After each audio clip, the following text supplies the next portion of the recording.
Welcome back. I'm Keith Barry. I'm Steve Ellick. And I'm Ryan Pizlikowski. And we're going to be talking Tiguan today, specifically the Volkswagen Tiguan, as if there is another one.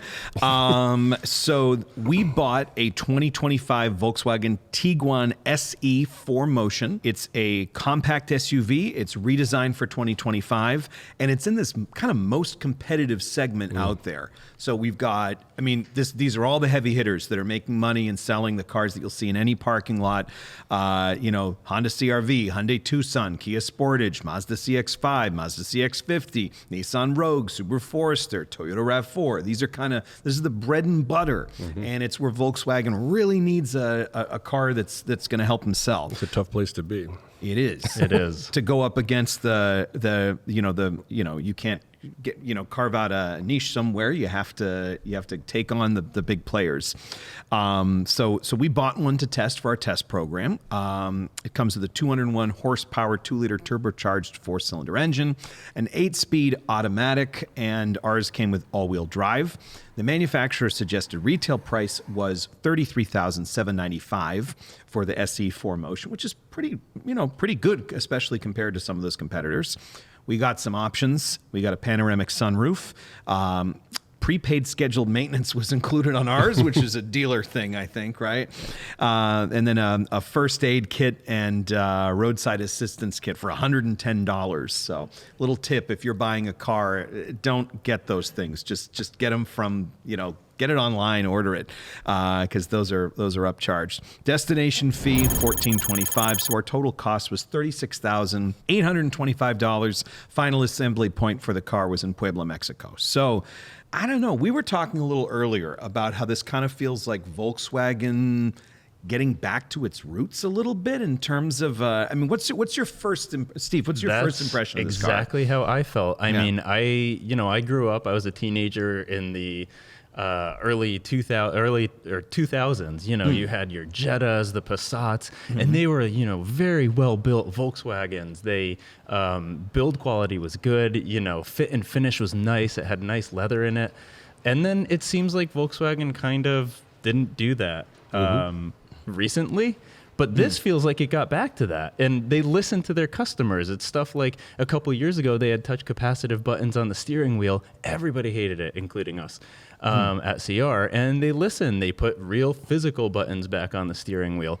It really seems overall like an effort of Volkswagen trying to recapture their customers, or maybe VW loyalists who weren't here the last couple of years because of the change. I kind of wondered, because I remember when I was, talk about like stereotypes, but I literally missed an OAR concert because my best friend's GTI, the coil pack went on it, and we had to wait to get it towed. So you have to have a coil pack in the trunk. If you have a GTI. That is like the most 2003 story of all time. But I remember exactly. But now that sort of the Jetta's gone, the Golf is, the Jetta's here, but it's not, kids aren't getting them for their 16th birthdays anymore. It's a different kind of. That was an era.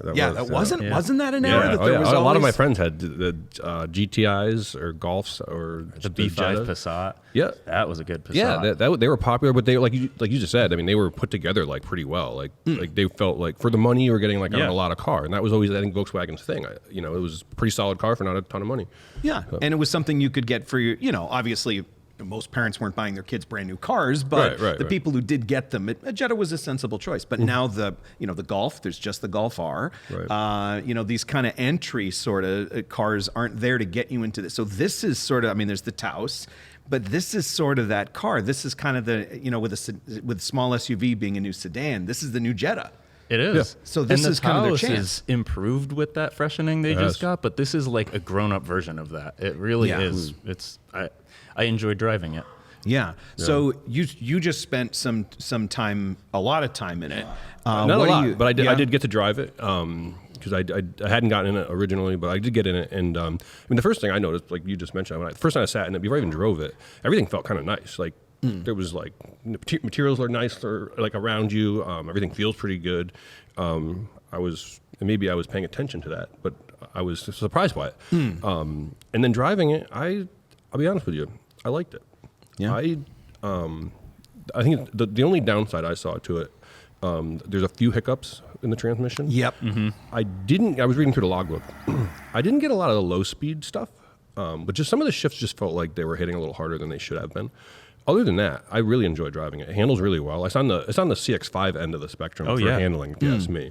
Not quite, but the steering's really, really nice. Like, communicative, just fun to drive. Like, and it feels pretty solid the whole time. Some larger bumps, and if there's a repeated section of bumps, it gets a little bit. It's a little firm underneath, and it gets a little bit unruly, but not bad at all. But in general, it's low speed bumps. I feel like that it really comes through. But like when you're traveling fast, it takes cracks pretty well. Yeah. No, I was very pleased with it, to be honest. And then they got rid of some of those obnoxious the touch capacitive buttons and whatnot. There's some actual hard buttons, that little stuff goes a long way for me because I can't handle the touch capacitive stuff. But especially on the steering wheel. You brush it by accident. I hate that stuff. And then I don't even know what I changed. It takes a little while to figure out the car in the first place. But it's not perfect, but it's definitely seems it's a step in the right direction. Yes. If you ask me. It's interesting they moved so I was when I wrote about the debut of this car and when all we could see were pictures, and I thought, I don't like the fact they moved they switched to that kind of weird shifter that they're using on all of the new Volkswagens, and they put this big multi-duty knob in the center console that you twist for. It does triple duty as volume, as sort of driving experiences, so throttle response, sport mode, that kind of thing. Right. But then also there's something which can change in some of the, depending upon the trim level, change the ambiance of the car and the colors of the lighting and things in some of the higher level trims. And I thought, why would you make something so you have to, a volume knob should always be a volume knob. Just by itself. Yeah. But, I didn't touch it by accident, and it was fine. Yeah. And I could figure it out. It wasn't, there was nothing that made me kind of angry, as so many new cars have.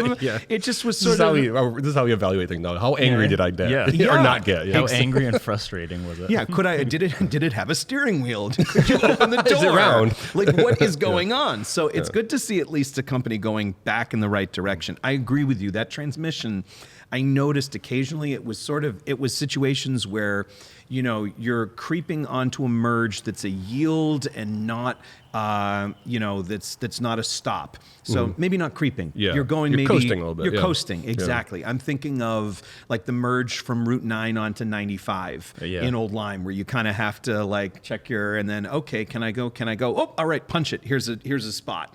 There's some construction out by Costco where you there's a real tight turn and you have a short merge.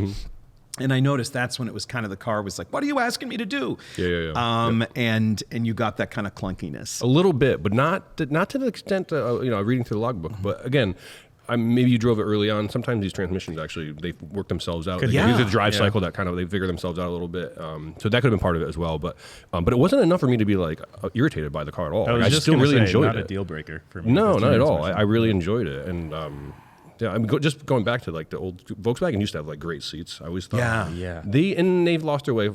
This is a great seat. The driver's seat I thought was fantastic.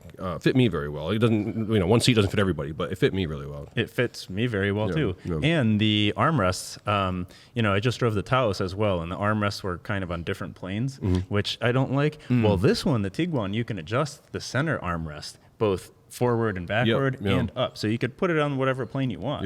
And but I did look at the logbook, and that bothered some people, that center armrest. I don't know why. I couldn't figure it out because I loved it, but again, it's something you got to test it yourself and see what you think. It depends on where your elbow is. If you sit a little ahead of it, you can bump it, and I guess it would just sort of flop down. So people would complain about that, which I get, which is another reason why go test drive the car. Go drive it yourself. Exactly. And we're talking about downsides. There's been kind of a perennial downside, and we have a reliability person right here. So I think you know what I'm going to be talking about with the Volkswagen brand in general. So that's sort of that's kind of, that feels like it could be a potential concern, right? It could be. Historically, Volkswagen as a brand has been toward the bottom of the list, and they're not always the most reliable, especially new introductions tend to be less reliable than average as well. But, that is a blanket statement. So I guess let's see what the data brings back regarding this Tiguan. And it is a tough, like you said, that segment to be in. To be unreliable in that segment, You're going done. up against You're the done for, RAV4 and the Forester, I mean, you really have to have a lot of positives to be competing with those cars. And another thing that drives me a little nuts is that there's no hybrid version. Yes. And I mean, that's kind of a Volkswagen problem, but there are so many great hybrids now. This isn't 10 years ago. This is, you know, the hybrid makes the better car. The Hyundai Tucson hybrid is like one of my, I mean, it gets incredible fuel economy. Yeah. It's like one of my favorite cars to drive. You know, the CX50 hybrid with the Toyota hybrid powertrain. There's a new Forester hybrid that I saw just parked out there that we're testing. So it's really kind of like this versus the Nissan Rogue, which price-wise, and sometimes, you know, it seems like it kind of fits a little nicer too. You know what this car is on paper? It may not be the best option, and when you know all the data that we have just said about reliability and that kind of thing, you really have to be either a Volkswagen loyalist or, in general, want that European feel. I don't know how to explain it. Yeah. The vibe of this car is just different than all those other Forester, RAV4, CRV, and I personally like it better. I would argue the interior on this is nicer than all of those. In terms of like at least the quality, looks of the quality of it, and actually how it's put together. I thought. Yes. Yeah, it's like you walk into a kitchen and there's no handles in the cabinets. You're like, oh, this is European. It's just a different. It's just a slightly different. You know, it's just slightly different. Yeah. It's got that sort of minimalist but not Nordic sort of sense to it. The reliability thing is the biggest for me, though. I mean, if you're buying a car in this segment, you're looking for a reliable car. I mean, you're looking for a practical, reliable car, right? You know, so that's a tough place to be. I mean, like you said, it's sort of a Volkswagen thing. It's like I don't know. I don't have any advice for them other than make everything more reliable. You know, it's a tough place. So. But, you know, the price, it does sort of, you know, it is a little less than some of the competitors.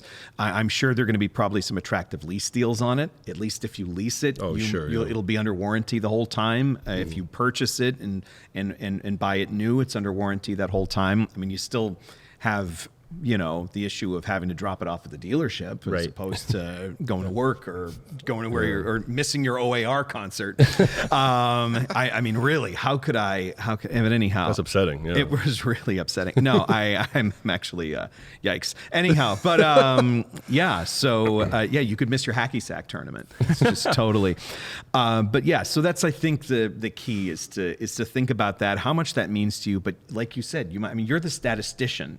And you're saying, maybe buy the Volkswagen. I mean, you know, having driven all of them, I really do like the Tiguan the best. And, you know, it's, again, not the best choice on paper from a reliability perspective and many other metrics, but I just straight up like the vibe of this car better. Yeah. It means a lot to me to have nice fit and finish and good build quality. I agree. So I agree. I think the next closest, I think my choice, even though I praised the Tucson hybrid, I think the CX50 hybrid would probably be the step a little, you know, it doesn't feel as kind of taut inside for whatever reason. Like I always notice in a Volkswagen, you get inside and you snap your fingers and it kind of has an echo. Just because everything's just the tolerances, everything is just kind of, it's just a lot of hard surfaces. Yeah, well, yeah, exactly. But they're hard surfaces that don't look cheap. For some reason. Yeah. But I like the CX50. You get the hybrid drivetrain. You have a Toyota drivetrain. You have that still a little bit of sportiness, better fuel economy. The price is all right. That would be my choice in this segment. What do you think? This is a hard one for me because I enjoyed driving this a lot, but I think I'd still go CX5 just because of the reliability. And it is super fun to drive. So I give them a lot of credit what they did with this car, though. I think they're definitely taking a step in the right direction, and I hope they keep doing that. I also hope they can bring that reliability to That would be cool huge. in 2 or 3 years. I know. Yeah, that'd be awesome. Yeah. But, and then they'll probably raise the price. Yeah. So I guess it's just sort of be a little cautious. If you want to learn more about the Tiguan, you can head over to cr.org. Some other content there that you can check out, and you can read about all those other cars we talked about too. So it's time for questions now. Questions that you sent to cr.org/talkingcars. And our first one is from Gerald from Westchester, New York. Gerald asks us, recently I've been addicted to watching car crash dash cam videos. And it got me thinking, if you're pressing the horn in the event of an accident, would the airbag still deploy? If the airbag deploys, so wouldn't the hand or arm obstructing the airbag deployment result in serious injuries? If pressing the horn prevents the airbag deployment, then wouldn't this eliminate the benefits of having the airbag? In either scenario, it seems like pressing the horn is a bad idea.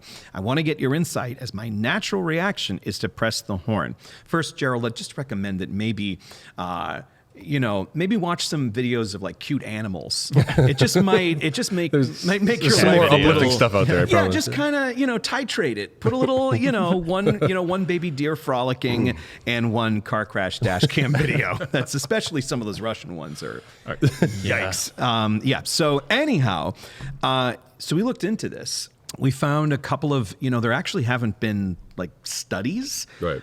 But if you remember when airbags first came out, a lot of cars would have, and some of this is because they couldn't figure out how to get the horn pad on there, and other times it was for this very reason. You'd have the little horn buttons on the side, or in some cars that have it on the top of the turn signal, and people would be, I remember my dad driving his 93 Chevy Corsica. It was his first car with an airbag. Someone would cut him off and he would just punch the airbag. Yeah. My Saab 9000 had the button buttons, horns. Exactly. Yeah, I remember those. Exactly. Yeah. Well, those are fun because you could go doodle-doot. You can An instrument. Yeah, exactly. But it brings up a really good question. All I could find was just some articles that talked about people who, they broke a thumb, they broke a hand, they got a laceration, they're wearing jewelry and it cut them when the airbag went off. But I didn't see anything about extremely serious injuries. But that's what the whole airbag is supposed to prevent, right? Yeah, well, yeah. I mean, if you've ever had the unfortunate chance of having an airbag come out, I have, but not a steering wheel airbag. It was actually a whole side curtain airbag. But it's an extremely violent event, okay? It's a pyrotechnic canvas bag that inflates rapidly in milliseconds before your head hits the steering wheel in a crash, right? If you can watch these, you should look up slow motion videos of like safety stuff. You can see how an airbag comes out, whatever, how it works. But however, it's designed to save your life, not your limbs. There's going to be some collateral damage that sometimes, right? I mean, if your hand's in the way, it's going to come out. It's going to hit you in the face. Yeah. Broken limbs, things like that can happen, but you're alive. Hopefully, that's the point of it, right? Yeah. I mean, these airbags, like when that one came out on me on the side, like I had a sweatshirt and a jacket on. It was like in the spring, so it was fairly cool out, and I just last like burns under my jacket from it coming down. That's how rapid this thing comes out, and it's not this. Airbag sounds like this fluffy, soft thing, and it really, it's like an aggressive canvas bag. It comes out, and it's very. It can burn you. It can do a lot of things. So if your hands across the steering wheel, arms across the steering wheel, and it comes out, you're gonna get hurt. That's gonna hurt. But you'll survive. But that's the point, is keeping you alive. The important stuff, your head and your chest, that stuff. So it's interesting because they have taught in driver's ed. When I learned, Yeah, it was I found 10 that and 2, interesting, and it was hand over hand turning. Yeah. And now I think it's different for performance driving, right? Because you do. Well, you still do that, but if you're driving an actual race car or something, you don't have an airbag in the first place, right? Yeah. So, but I thought it's interesting that they're teaching them shuffle steering. You had mentioned we were talking about this. That's interesting. Because they don't want your hand Over crossing the- it. yeah. Now, if your horn is your last chance to tell someone, you don't say, "Oh, I guess I'm just going to get hit." The horn is there to warn other drivers and to stop. So if it's your last chance to say, "Hey, stop," or hit the brakes or whatever, it could be, if the driver's not paying attention, it could be enough to get them to hit the brakes. Maybe not, reduce the severity of the crash. Sure. Yeah. So don't not hit the horn unless you're driving by my house at like 4:00 in the morning, in which case, please don't hit the horn. But yeah, exactly. You might get a little injury, but the airbag still is going to save your life. Just drive safely, all right? Yeah, drive safely, and I hope those videos do kind of. Speaking of driver's ed, did you grow up with the driver's ed where they made you watch like the gruesome videos that would probably be like not allowed on like TikTok? Yeah, to try to scare you. Yeah. I don't remember that. I remember just getting in a car and driving around town. But Yeah, no, we had to watch. I remember Mr. Patricus sat us down, and we had to watch these videos, and some of it was pretty. Some stuck with you. It scares some safety into you, right? Yeah, although I think the people who were scared by them were the ones who were going to drive safely anyways. Anyway, yeah. And the ones who aren't were like, cool. Yeah. It's like, maybe, nope, that's not what it's supposed to be.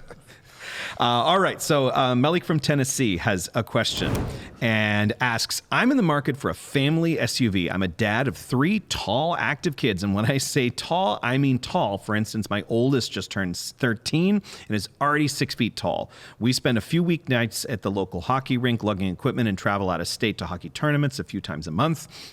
My spouse and I have decided to have another child in the next few years, growing our family from 5 to 6. I want a vehicle that can comfortably accommodate our growing family and our lifestyle for years to come. What vehicle do you guys recommend? Easy for me. Yeah? Yeah. What do you say? Wagoneer. Wagoneer. That's my favorite car in that segment. We've tested all of them, and there's something about that I just love driving. He didn't now I want to say he didn't mention that one of his criteria was reliability. Okay. Or, that's true. Anything like that. If reliability is, then I don't know, maybe look at some other options. He doesn't give a price point either. But he doesn't give a price point either. But like without much information, that's my favorite car in that segment.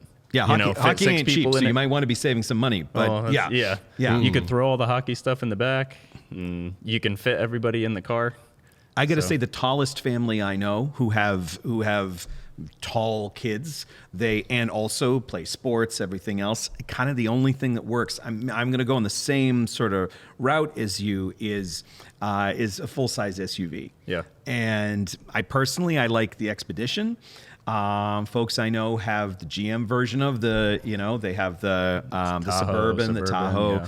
Yeah. That kind of full-size SUV is kind of, because no matter what, even with a minivan, even with something like the Palisade or the Telluride, when you've got all 3 sets of seats up, there's not that room in the back. Right. And that's the thing. It's the stuff that's the problem. Yep. Exactly. I should specify, Wagoneer L, because then you have all 3 seats up, and you could put a bunch of stuff in the back. Exactly. So everyone gets their own row, basically. Yeah. There's no. Yeah. What do you think? So I have some thoughts on this. Okay. Ask our resident tall person. Well, we have a list of vehicles for tall people, right? But he's listing. He's got all these kids that are tall, and then they're gonna lug all this gear around. So you want something like But you guys are mentioning like body on frame SUVs, right? Something like the Grand Highlander. Oh. Has a ton of room. Especially leg room, because it's a unibody style car, meaning when you have these body on frame trucks, the floor is real high. And sometimes that third row is actually not as big as you think, because the floor is up real high. Where the unibody cars, you can kind of, the way they're designed, you can kind of get down lower with your feeding positions and stuff. So something like the Grand Highlander, I thought had a ton of room. Even in the third row, you can put on a full-size adult. However, you lose some of that cargo capacity where, like, you have a Suburban, you have that extra thing right behind that, right? But the difference between parking and owning a Suburban and a Grand Highlander are much different. So something to look at when you are going towards a vehicle of that size. Don't automatically assume that those big SUVs have that much more room in them. And it might be a little overkill as well, fuel economy wise, that's all that stuff. And there's a Grand Highlander hybrid, back to hybrids. Right, yeah. If you're going to those hockey tournaments out of state, you're getting like 17 miles a gallon is gonna add up. Yeah. Might have just. I'm a Suburban Tahoe guy. I always like those. But I would discredit taking a peek at something like a Grand Highlander, for sure. We'll take it from the tall person. Yeah, you might have changed changed my my mind. mind. It's a Toyota. Yeah, it isn't reliable. Yeah. Okay, maybe you're right. I really put a buzzkill on that. I love the Wagoneer, but I love it because I don't own it. Yeah. Correct. That is. I mean, that is true. It's just I never thought about that side of it too. How much it fits. The Grand Highlander fits tall people in the back. Because it is roomy. It's super roomy. Yeah. However, you don't have that extra in the very, very back, because a lot of times the third row in those smaller full size SUVs, it takes up that cargo space a bit, right? Yeah. So, worth looking at. Yeah, and when all else fails, van of some sort. Well, honestly, a minivan makes the most sense. Okay, it really does. They have a ton of room, but it's a minivan. We know. They just make the most sense for hauling people and things. I would have said the Carnival hybrid, but he specified in the market for a family SUV. So some of the hybrids, I didn't. Yeah. Some of the hybrids you got to watch. You do lose some floor space because of the batteries in the back, so you got to kind of pay attention to that. But go drive them, go check them out. And the Sienna, unfortunately, seems to be. It's always on our list of the cars that are the worst deals because they're in such high demand. That they're selling for at or above MSRP. It's always on that list on cr.org. It's always up there. Just raise the price. Yeah. Anyhow, well, good luck. and safe travels, and good luck to the team, for the hockey team. Yeah, there. That's pretty cool. If you have a question, are we still giving out swag? We are still giving out swag. So we're still giving out, you can get some Talking Cars CR branded things if we feature your question. So more stuff to carry in your new SUV. I promise it'll be small. So send those questions to cr.org/talkingcars. If we answer it, you get an answer and some stuff. So thanks so much for Talking Cars. If you want to learn more about the cars we talked about today, head to cr.org. We'll talk again later.